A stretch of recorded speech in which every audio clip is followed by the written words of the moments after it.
Hello દોસ્તો, સ્વાગત છે તમારું પાયલની કુકિંગમાં। તો આજે આપણે બનાવીશું એકદમ ક્રિસ્પી અને ટેસ્ટી આલુ પાપડની રેસીપી। તો ચાલો રેસીપી શરૂ કરીએ। તો તેના માટે મેં અહીંયા આ રીતે 5 મીડિયમ સાઇઝના જે નવા બટાકા આવે છે તે બટાકા લઈ લીધા છે। તો આને આપણે સરસ એવા ધોઈ લઈશું અને પછી આપણે આને બાફી લઈશું। તો બટાકા મેં આ રીતે એકદમ સરસ એવા બાફી અને રેડી કરી લીધા છે। તો ગરમ ગરમ હોય ત્યારે જ આપણે આને સાલ ઉતારી અને આને ક્લીન કરી દેવાના। જો બટાકા ઠંડા થઈ જશે તો આપણે તેને મેશ કરવામાં તકલીફ પડશે, એટલા માટે આ રીતે એકદમ ગરમ ગરમમાં જ આ બધી પ્રોસેસ આપણે કરી લેવાની છે। તો આ રીતે મેં બધા જ બટાકાને એકદમ સરસ સોલી અને ક્લીન કરી લીધા છે। તો હવે આપણે આને શેણીની મદદથી મેશ કરી લઈએ। તો તેના માટે આ રીતે એક મોટો તાસ લીધો છે અને હવે તેમાં આ રીતે જે મીડિયમ કાણાવાળી જે શેણી આવે છે તેને આપણે લઈ લેવાની છે અને હવે આપણે આ રીતે બટાકાને એકદમ સરસ એવા મેશ કરી લેવાના છે। આ રીતે આપણે મેશ કરીને પાપડ બનાવીએ તો તેમાં તેના ગઠ્ઠા નથી રહેતા અને એકદમ સ્મૂથ ને એકદમ સરસ એવા આપણા પતલા પાપડ બની અને રેડી થઈ જાય છે। તો આ રીતે આપણે બધા જ બટાકાને આ રીતે એકદમ સરસ એવા મેશ કરી લઈશું। તો તમે જોઈ શકો છો કે એકદમ ગરમ છે આપણા બટાકા, ત્યારે જ આપણે આને મેશ કરવાના છે। તો એકદમ સરસ એની સ્મૂથ પેસ્ટ બની અને રેડી થઈ જાય।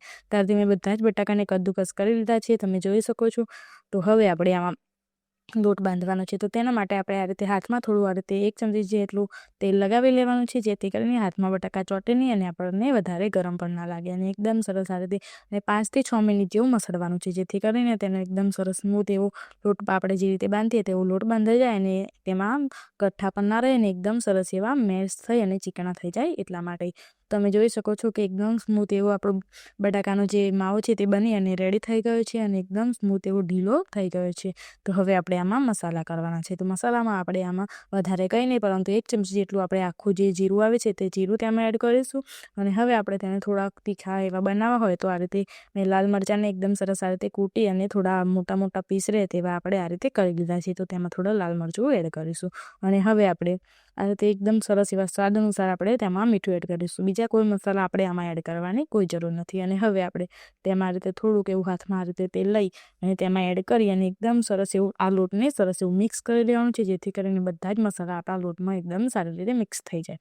તો આ રીતે હવે એકદમ સરસ એવો લોટને આપણે મસળી અને જે રીતે પાપડ બનાવી છે તે રીતે આપણે આને રેડી કરી અને તૈયાર કરી લઈએ। તો તમે જોઈ શકો છો એકદમ સરસ એવો આપણો લોટ બાંધાઈ અને રેડી થઈ ગયો છે। તો હવે આપણે આમાંથી પાપડ બનાવવાના છે। તો એકદમ સરસ એવો લોટનો લોયો તૈયાર થઈ ગયો છે। તો હવે આપણે આનાથી લુવા બનાવી લઈશું। તો તેના માટે આપણે હાથમાં થોડું તેલ લેવાનું છે અને હાથને તેલવાળા કરી લેવાના છે અને હવે આપણે જે રીતના પાપડ બનાવવા હોય મીડિયમ સાઇઝના કે મોટા, રીતે આપણે ત્યાં લુવા બનાવી અને રેડી કરી લેવાના છે। તો આ રીતે હાથમાં તેલ લગાવીએ તો આપણે બટાકાનું સ્ટફિંગ છે તે આપણા હાથમાં ચોંટશે નહીં અને એકદમ સ્મૂથ એવા આપણા આ રીતે બટાકાના લુવા બની અને રેડી થઈ ગયા છે। તો આ રીતે આપણે સરસ એવા પાપડના લુવા બનાવી અને રેડી કરી લેવાના છે।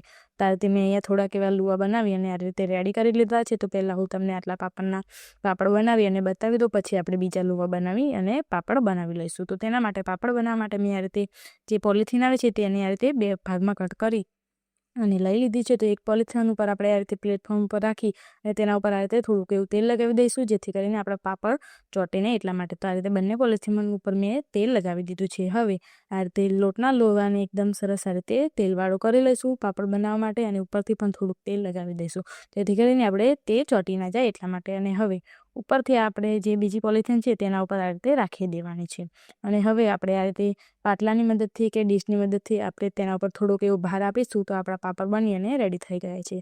તમે જોઈ શકો છો કે એકદમ સહેલી રીતથી આપણા બટાકાના પાપડ છે તે બની અને રેડી થઈ ગયા છે અને તે એકદમ સરસ તેનો ગોળ શેપ આવી ગયો છે અને એકદમ પતલા એવા આપણા પાપડ બની અને તૈયાર થઈ ગયા છે। તો ઉપરથી આ રીતે આપણે પોલિથીન હટાવી લઈશું અને આ રીતે આપણે બધા જ પાપડને બનાવી અને રેડી કરી લેવાના છે। તો આને આપણે પોલિથીન ઉપર સુકવવા માટે મૂકી દઈશું।